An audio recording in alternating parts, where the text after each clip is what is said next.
Hi everyone, thank you for taking the time to join me on episode 0 of Echoes of Eternity. On today's episode, I ask you to journey with me through the Kensho and Satori chapters of my story.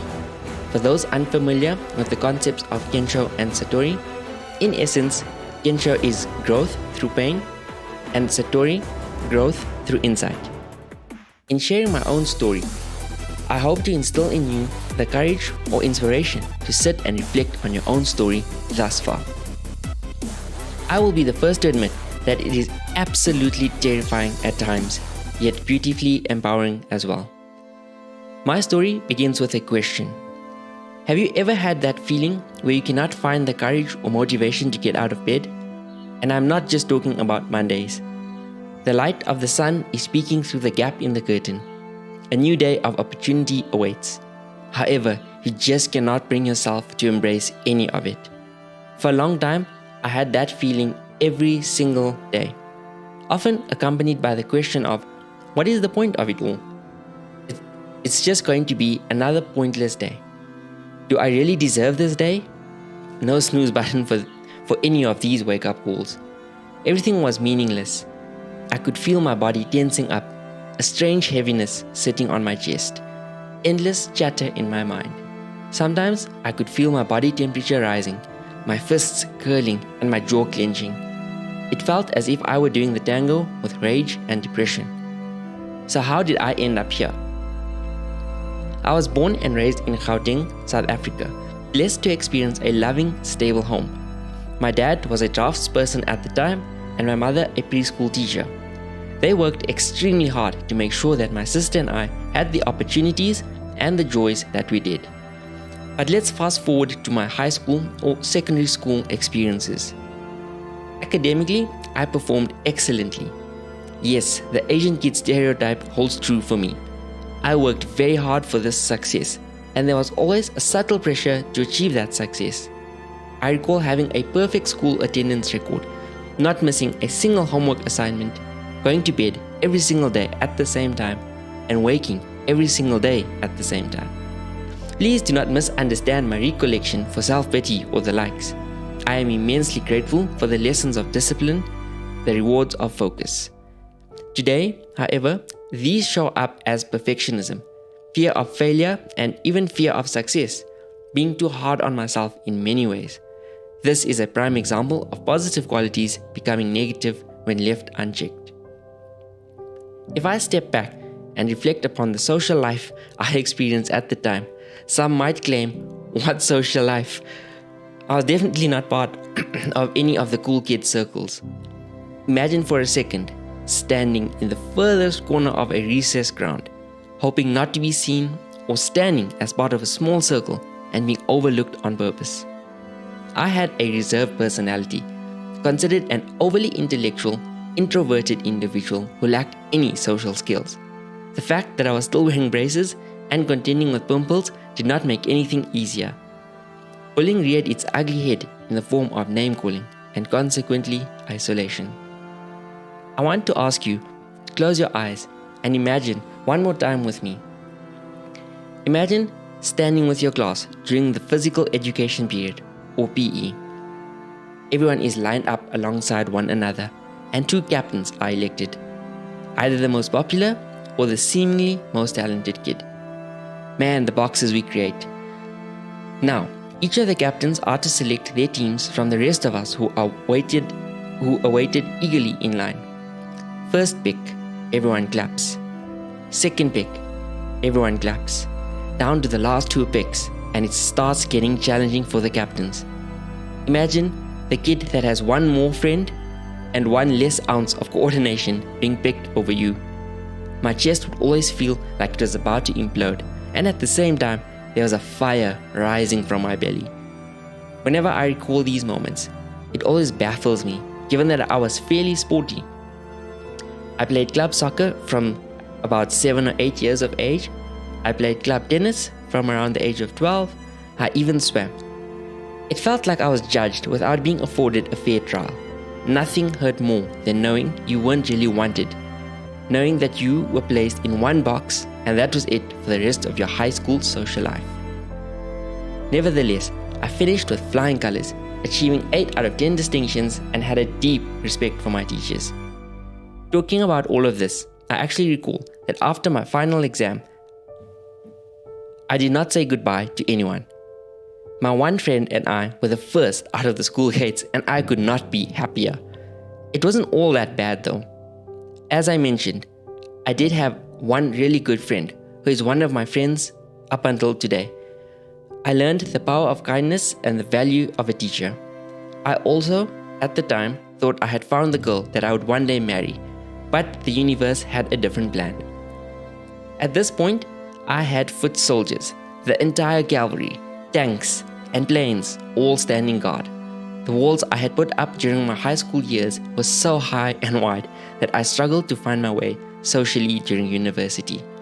And not for a lack of trying, but at the time it felt like bad luck, like I wasn't meant to have connection.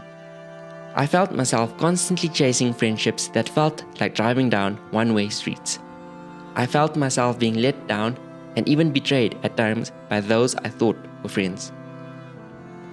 Hello, library, my dear friend. Man, was the library boring and empty, but there was something safe about those grey walls and dusty shelves. At this point, you can probably envision the feeling of resentment that has been building within me. Resentment towards humanity, if I am to be completely transparent.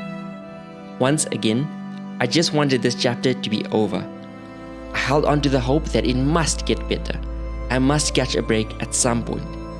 I am not sure how many more tests of life I could take. I graduated with an honors in economic science, majoring in economics and applied mathematics. Sounds fancy enough. Getting a job shouldn't be that much of a challenge, right? I couldn't be more wrong. If you can name a consulting firm, I've probably applied there. From outright rejections to no responses to failed interviews, I experienced it all. The kid with 8 distinctions in high school and now an honors degree, unemployed. By some grace, a break of sorts finally happened. I was sitting with one of my high school teachers. I cannot recall why I was there or what we were chatting about. However, I definitely remember he was drinking a coffee. I received a call from one of the biggest banks in South Africa. My heart was racing and palms sweating.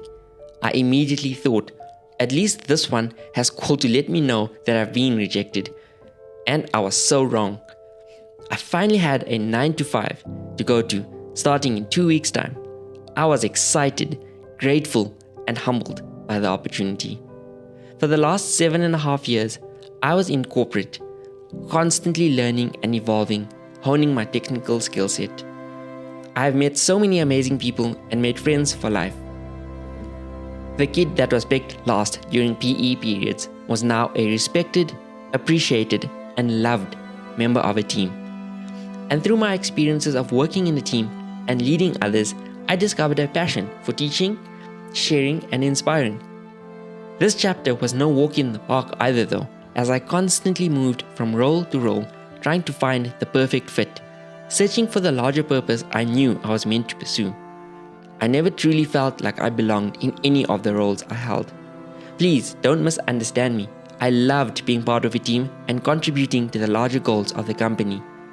I struggled to find a sense of personal purpose, especially when the work became less challenging. In a world where everyone wants to ruthlessly reach the top rung of the ladder, it is easy to feel lost, to become and do anything to achieve that. I quickly found myself looking outside my lane. Why is that person already a manager or team leader?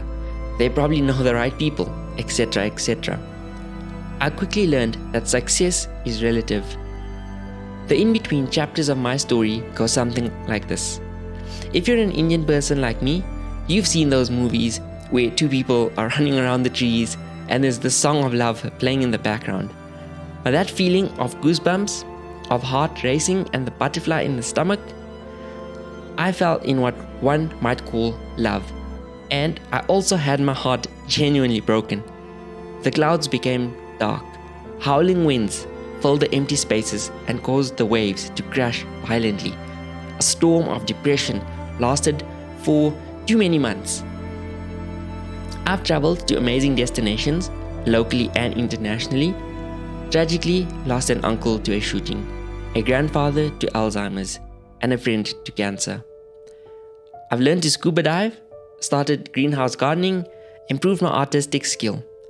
Without going into the detail of each of these, my point really is that life does not happen over time, but happens through experience.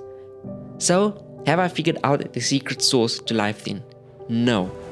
However, over the last 2 years, I have made meditation and self-care a daily practice. I finally understand not only the gift of gratitude, but how to actually practice it. Finding genuine happiness in the now has shifted my being. It is not always about reframing. Sometimes it's about retraining. While none of this makes the peaks and troughs of life disappear, they have helped me to find balance and allow me to show up as the best version of myself, most of the time. Not only have I worked through the lows, but also realized that life isn't about chasing the highs. It is about uncovering the pieces to who you truly are through every experience. Upon reflection, while these experiences are hopefully relatable, one might claim that there are no extraordinary events, and whether that is true or not is irrelevant.